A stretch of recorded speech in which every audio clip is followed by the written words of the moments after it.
Kahit ngayon pong araw na dapat mapapaso ang itinakdang deadline ni Pangulong Duterte para tapusin na ang opensiba kontra Maute sa Marawi, ayaw pakasiguro ang militar. May alok na rin pong 10 milyong pisong pabuya ang Pangulo para mahuli si Isnilon Hapilon.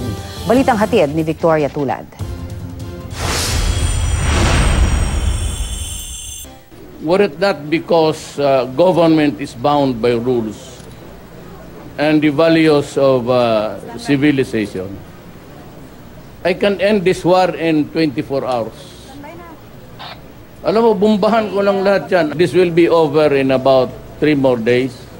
Ngayong araw magtatapos ang deadline na ibinigay ni Pangulong Duterte sa militar para wakasan ang gulo sa Marawi City. Pero ang militar ayaw pakasiguro. Given the deadline, we have to finish that. Given the deadline, but we will also consider the actual situation there pertaining the presence of the civilians. Pero para mapabilis ang pagpuksa sa Maute ISIS, nag-alok na ng 10 milyong pisong pabuya si Pangulong Duterte para ma-neutralize ang kanilang leader na si Isnilon Hapilon. Tig 5 milyong piso naman ang pabuya para sa magkapatid na Omar at Abdullah Maute, ang founder ng Maute Group.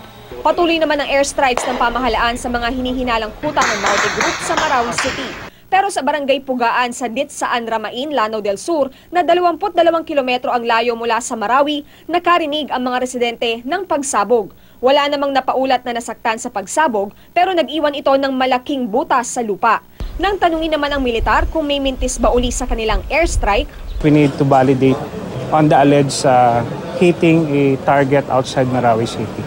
Bukod sa mga pinsala sa kanilang mga bahay at ari-arian, problema rin ng mga residente sa Marawi ang talamak umanong pagnanakaw sa mga bahay at mga commercial establishment. Isa si Dr. Alinor Miraato sa nabiktima umano ng pagnanakaw.